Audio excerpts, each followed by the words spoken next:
ध्येयं सदा परिभवग्नमभीष्टदोहम् तीर्थास्पदं शिवविरिञ्चिनुतं शरण्यं भृत्यार्तिहं प्रणतपालभवाब्धिपोतं वन्दे महापुरुष ते चरणारविन्दम्।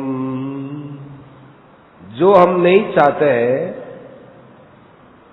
वो यदि हमारे जीवन में होता है तो वो भगवान खुद करते हैं। भेजा हुआ भगवान का भेजा हुआ पुरस्कार है। कोई आदमी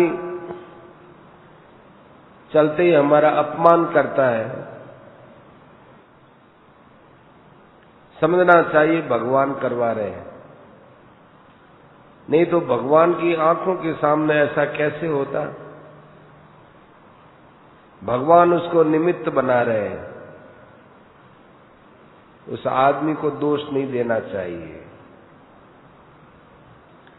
गीता में भगवान ने अर्जुन को कहा ना, अर्जुन निमित्त मात्रम बहुसभ्य साचिन, ये तो मेरे द्वारा मारे हुए हैं, तुम्हें तो केवल निमित्त बनकर शस्त्र चलाना है। दूसरे की इच्छा से जो कार्य होता है उसमें करवाने वाले भगवान होते हैं, करने वाला आदमी होता है। कोई अपना अहित करे तो हमारे प्रारब्ध के अनुसार भगवान ने कर्म का फल भेजा है। भगवान का साक्षात प्रसाद है, भगवान का विधान है। ऐसा करने से अपने जीवन में समता आ जाएगी। मन के प्रतिकूल जो काम होता है वो भगवान कराते हैं। एक जाट था, उसकी स्त्री ने लड़का होने के लिए एक गांव में आग लगा दी। आग लगा दी लड़का हो जाए, तो उसके लड़का हो गया।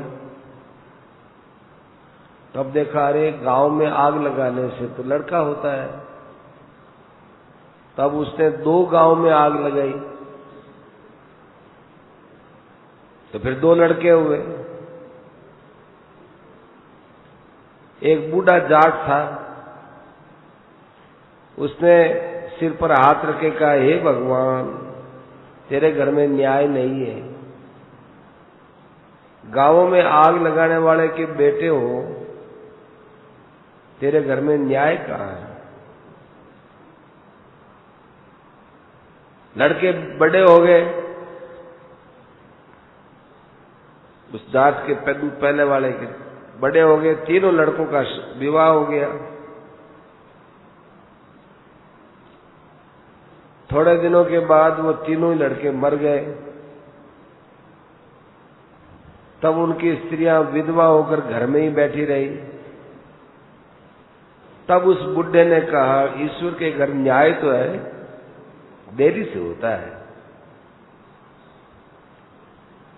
अन्याय का फल क्या हुआ? दुख। तो ये समझना चाहिए कि जो हम पाप करते हैं उसका फल बहुत खराब होगा।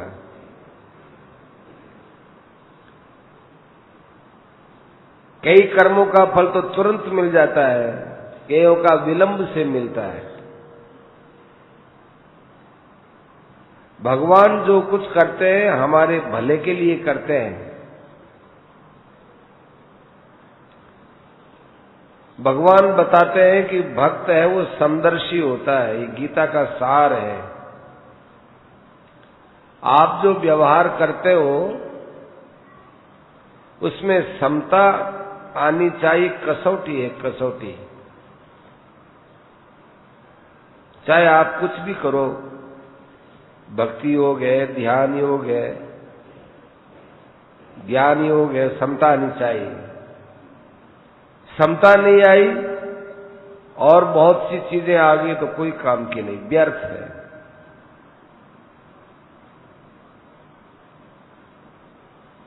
समता अपने अंतःकरण में आती है, व्यवहार में उसका स्वरूप देखने को मिलता है। सुख दुखे समय कृत्वा लाभा लाभौ जया जयौ ततो युद्धाय युजस्व नैवं पापम अवाप्स्यसि। लाभ हानि जय पराजय में सम होकर युद्ध करो, चाहे सुख मिले चाहे दुख मिले। अर्जुन कहता है फिर युद्ध क्यों करूं? भगवान कहते हैं तू क्षत्रिय है इसलिए युद्ध कर, इससे ऊंचा तेरे लिए कोई कर्म नहीं है। योगस्थ है कुरु कर्माणि, योग में स्थित होकर कर्म करो।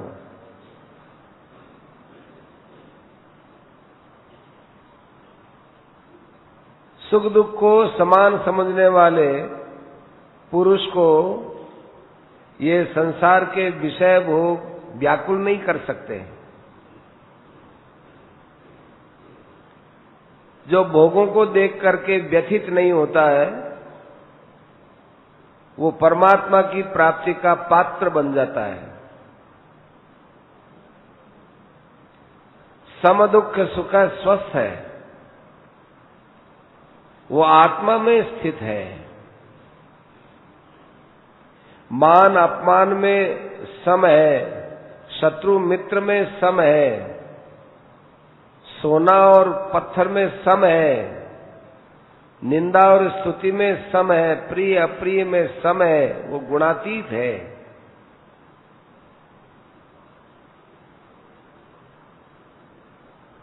विद्या विनय संपन्ने ब्राह्मणे गवि हस्तिनी। ब्राह्मण में, चांडाल में, गाय में, हाथी में, कुत्ते में और स्वपाक में, चंडाल में जो एक परमात्मा को देखता है वो पंडित है। समदर्शी कहा है, समवर्ती नहीं कहा है। आज लोग देखते हैं कि जो समदर्शी होते हैं वो सम बर्ताव करते हैं, बर्ताव नहीं होता। गाय घास खाती है, मनुष्य घास नहीं खा सकता। मनुष्य हाथी पर चढ़ता है, हाथी मनुष्य पर नहीं चढ़ता। गऊ का दूध पिया जाता है, कुतिया का नहीं पिया जाता। ब्राह्मण की पूजा होती है, चंडाल की नहीं होती। जो जो यहां दिए उनमें बर्ताव बराबर का नहीं होता है, उनमें एक सम तत्व रहता है। यही उतैर्जित सर्गो येषाम साम्ये स्थितम मन है। जिनका मन समता में स्थित है उन्होंने संसार को जीत लिया।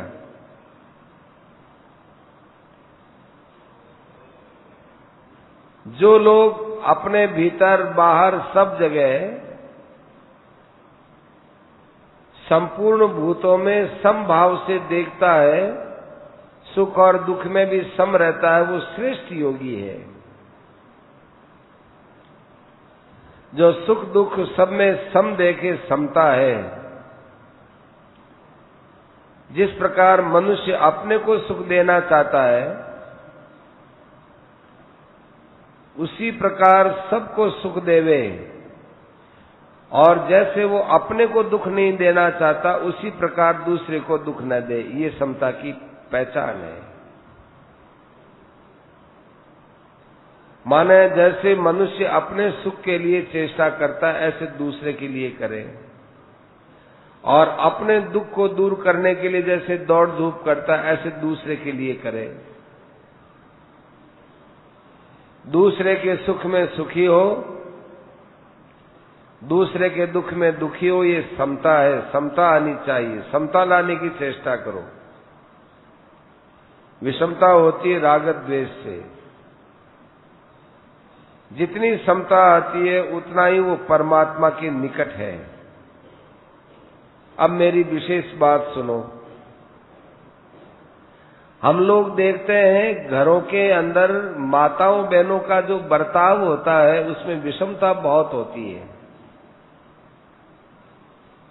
माताएं बहनें जानती नहीं है कि विषमता में विष भरा रहता है। जब तक ये अंदर से हृदय से विष नहीं निकलेगा तब तक चाहे चारों धाम जाओ, चाहे कितने ही नदियों में डूब करके स्नान कर लो, कोई विशेष लाभ नहीं है। क्योंकि तुम लोग घर में तो लड़ाई झगड़ा पैदा करती हो। भाई लिखोड़ी बोलूँ, लिखोड़ी बोलूँ, तुम लोग घर में तो लड़ाई झगड़ा पैदा करती हो और बाहर से तीर्थों में जाती हो, क्या फायदा? तुम्हारी बोली चाली व्यवहार सब में विषमता है। लड़का लड़की पैदा होते हैं उसमें भी विषमता है। ये तो प्रारब्ध से जन्म होता है, भाग से होता है। लड़का लड़की के पैदा होने में भी भेदभाव बरतते हैं, ऐसे माता पिता नरक में जाते हैं। उन्हें नरक में भी ठोर नहीं मिलता। कुंभिपाक नरक है। जैसे घड़े के अंदर अन्न पकाया जाता है, ऐसे घड़े की आकृति का वो नरक होता है। उस घड़े के नीचे आग लगाई जाती है और अन्न की जगह पर ये जीव है वहां पर तेल के अंदर पकता रहता है, वो कुंभिपाक नरक में। माताएं बहनें लड़का लड़की में भेदभाव क्या करती हैं कि लड़का पैदा होता है तो थाल बजाते हैं, बधाइयां बांटते हैं, मुंह मीठा कराते हैं और लड़की पैदा हो जाती है तो गाल बजाया जाता है, अर्थात उसकी सास गाल निकालती है, लाई है ठीक ले रही है। बेचारी बहू रोती है, वो क्या करे? उसके हाथ में थोड़ी कि लड़का जने। उस बेचारी बहू को ताना मारती है, एक तो तू न्याल करी, एक अब आ करी। बहू बिचारी क्या कहे कि वो सासू जी आप भी तो लड़की थी, वो बोल नहीं सकती, कुड़ती है। घर में बढ़िया चीज आए तो लड़का को दो और काम चला हुआ है खराब लड़की दे दो। मरने में भी भेद। लड़का मर जाए तो बहुत शोक करेंगे, दुकान बंद करेंगे, अड़ोस पड़ोस के लोगों के बीच में रोएंगे, फिर गांव के लोग आकर आश्वासन देंगे, तब जाकर के वो शोक पूरा करेंगे। यदि उसके 3-4 दिन पहले 11 वर्ष की लड़की मर जाए तो किसी को पता ही नहीं चलने देते। 3 वर्ष का लड़का मर जाए तो सब जगह हाय हाय करते फिरते हैं। इतना भेदभाव करते हो। विवाह में भी भेदभाव। क्यों आप लोग नरकों की तैयारी करो? छिपाव करना, चोरी छिपे करना, ये बड़ी खराब बात है। छिपाव महान पाप है, चोरी बड़ा पाप है, विषमता नरक देने वाली है। राग द्वेष का क्या परिणाम होता है? वह चिंता में जलता है। चिता है वो तो मुर्दे को जलाती है, चिंता है वो जीते को जलाती है। वह चिंता में जलता रहता है। समता अमृत के समान है, विषमता विष के समान है।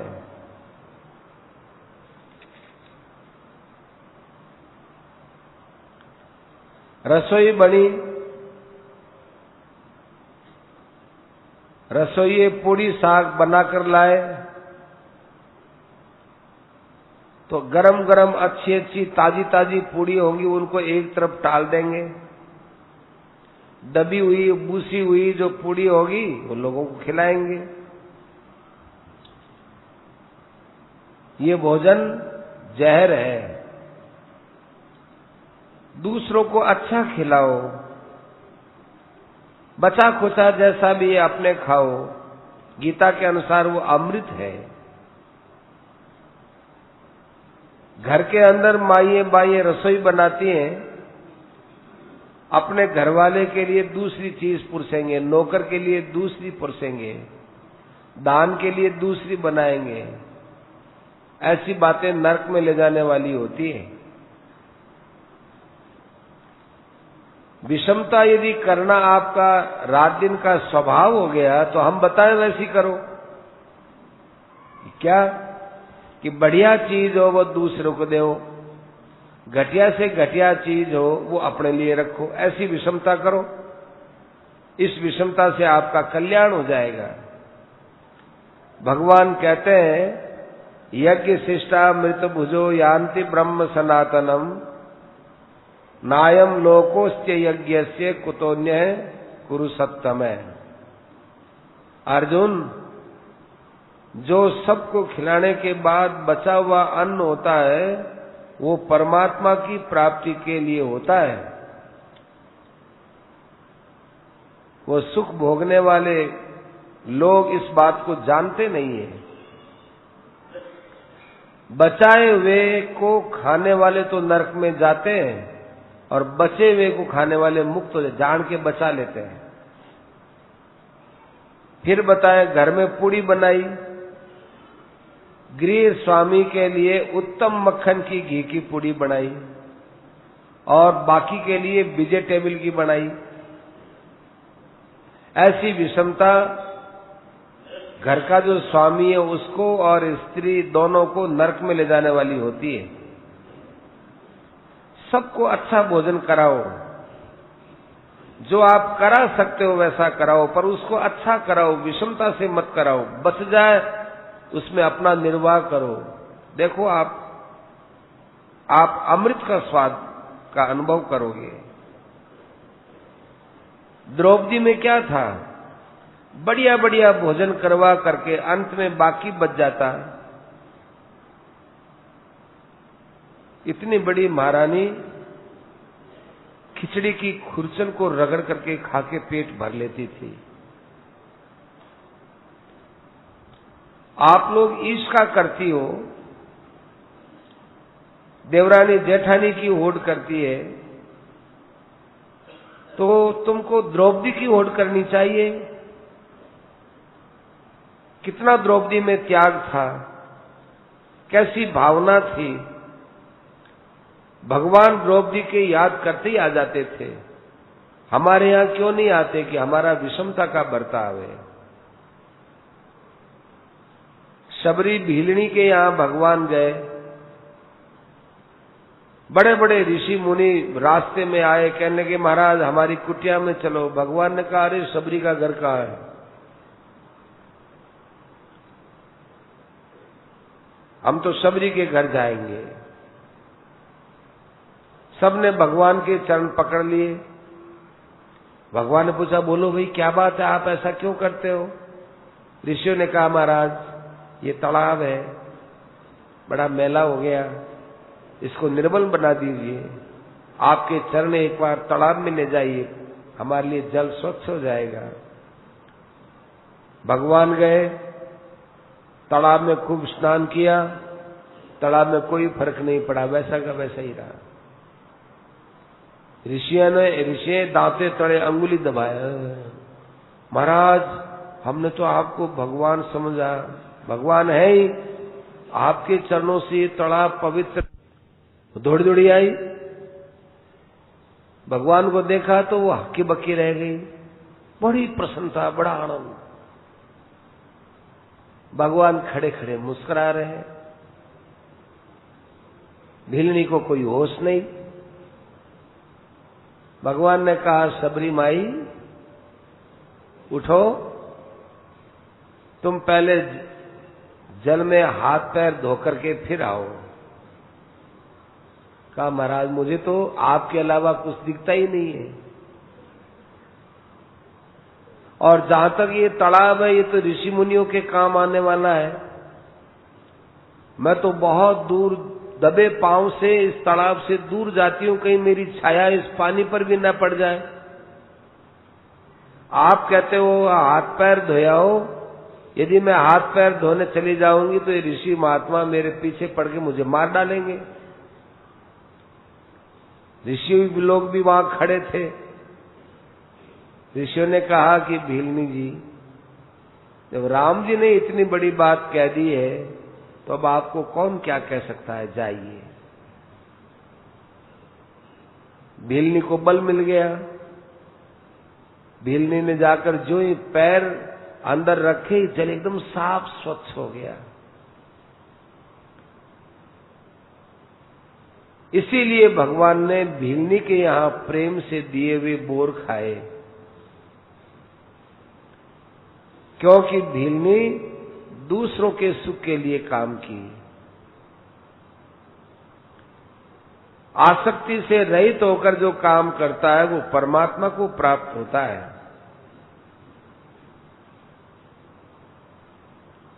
केवल क्रियाओं का त्याग कर देने से योगी नहीं होता। केवल अग्नि का त्याग कर लेने मात्र से सन्यासी नहीं होता। जिसका त्याग करना चाहिए उसका तो त्याग करते नहीं। अपने अंदर की गंदगी का त्याग करना चाहिए।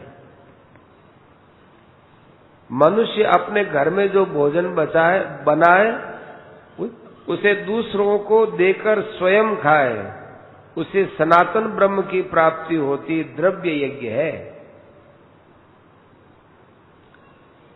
गीता के समान कोई दूसरा उपदेश देने वाला, पवित्र बात बताने वाला कोई शास्त्र नहीं है। सर्वोपनिषदो गावो दुग्धा गोपाल नंदन है, पार्थो वत्स सुधीर भोक्ता दुग्धम गीता मृतम महत। सारे उपनिषदों का सार गीता। गीता गंगा जी से भी बढ़कर, गंगा में स्नान करो, दर्शन करो, पान करो, तब कल्याण होता है। गीता रूपी गंगा में स्नान करने वाला दूसरों को भी मुक्त कर सकता है। गीता भगवान का श्वास है। गीता को भगवान से बढ़कर कहें तो कोई आश्चर्य नहीं है। भगवद गीता किंचिद अधीता गंगा जल्लव कणिका पीता सकृदभियस्य मुरारी समर्चा तस्य यमय किम करते कुरुते चर्चा। थोड़ा सा भी जिसको गीता का ज्ञान हुआ उसकी कभी यमराज जी चर्चा ही नहीं करते हैं। यमराज जी के यहां से उसका नाम कट जाता है। उस गीता में ये बात कही है कि समता का व्यवहार करो। गीता अथाह ज्ञान का भंडार है। सारी आयु लगा दो, आयु समाप्त हो जाएगी, गीता का ज्ञान समाप्त नहीं होगा। इसलिए मनुष्य को अपने समता में रहना चाहिए।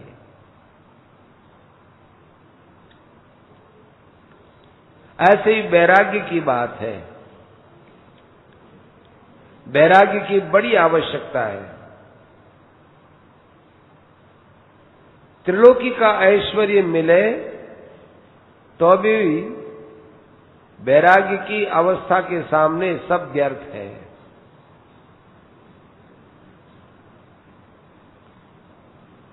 आप चाहे जितना कुछ करो, साधन करो, भजन करो, अंदर से यदि आपको संसार से वैराग्य नहीं है तो वो भजन तो ऊपर ऊपर की कड़ी के समान है। सोने की कड़ी होती है और अंदर पीतल होता है। अंदर जो है वही वास्तविक चीज होती है। तो वैराग्य के बिना आपका भजन साधन जो कुछ है वो ऊपर की कड़ी के समान है। वैराग्य के बिना अंदर से प्रसन्नता नहीं आ सकती, और अंदर की प्रसन्नता आए बिना दुखों का अभाव नहीं होता, और दुखों का अभाव हुए बिना परमात्मा का आनंद नहीं मिलता। भगवान का सुख, भगवान का आनंद एक अलौकिक होता है। जब तक विषयों में राग होता है तब तक उसका ज्ञान नहीं होता।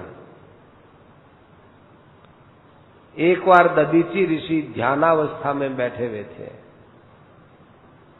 इंद्र आया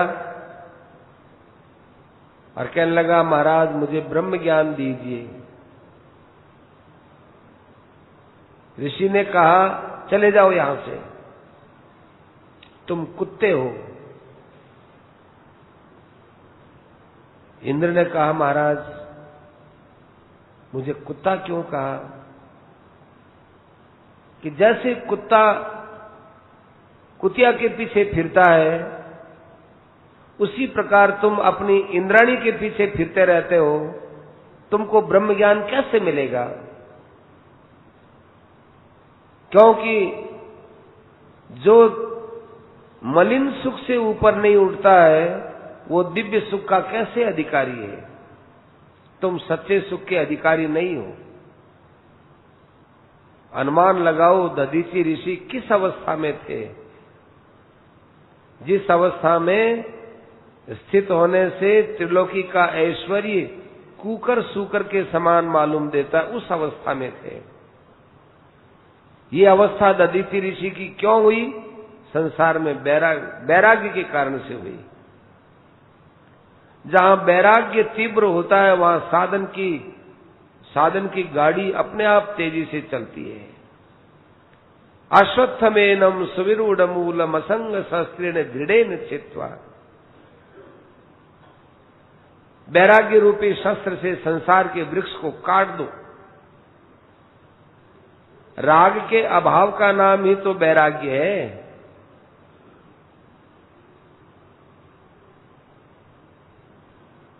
यदि आपका कहीं राग ही नहीं रहा तो वो पदार्थ आपके हृदय में रह ही कैसे सकता है? संसार वृक्ष का कटना क्या है? परम उपरति। ऐसी उपरति जैसे कि आप चल रहे हैं और कोई आदमी आपके पास से गया, ध्यान ही नहीं रहा, अपने आप में मस्त है। ऐसे संसार के विषय आवे जावे तो ही ध्यान न जाई उपरति है। संसार का हृदय से बिल्कुल त्याग होने का नाम उपरति है। सज्जनों, समय बहुत थोड़ा रह गया, काम बहुत करना है। ऐसे पद पर पहुंचना है जहां जाने के बाद व्यक्ति संसार में दोबारा जन्म न लेवे। छोटी छोटी बातों में मत उलझो। मान, बढ़ाई, मोह, आसक्ति, ये सब बांधने वाली चीज है। अज्ञानी लोग उसमें फंस जाते हैं। वैराग्य पूर्वक संसार में रहो। विषयों में आसक्ति है तब तक भगवत प्रेम लाखों कोस दूर है, क्योंकि भगवत प्रेम तो अलौकिक है। चिन्मय परमात्मा में ब्रह्मलोक तक के सुख होते हैं, वो काक विष्ठा की तरह लगते हैं। वैराग्यवान पुरुष को शूल लगती है। एक महात्मा जी थे,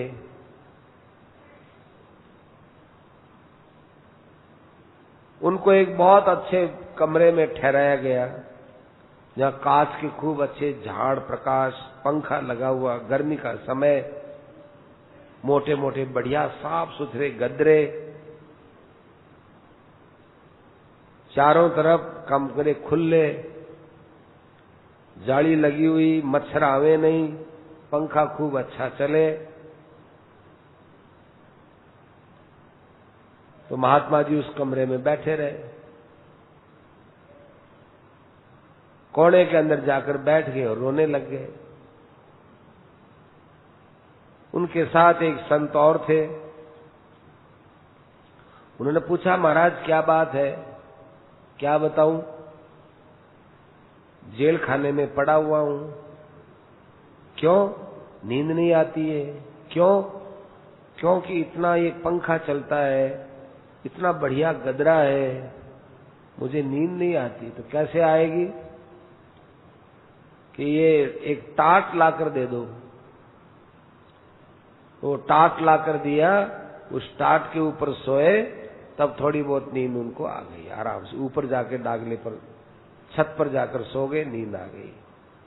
उनके अंदर से विषय अप्रिय लगते हैं, अंदर से।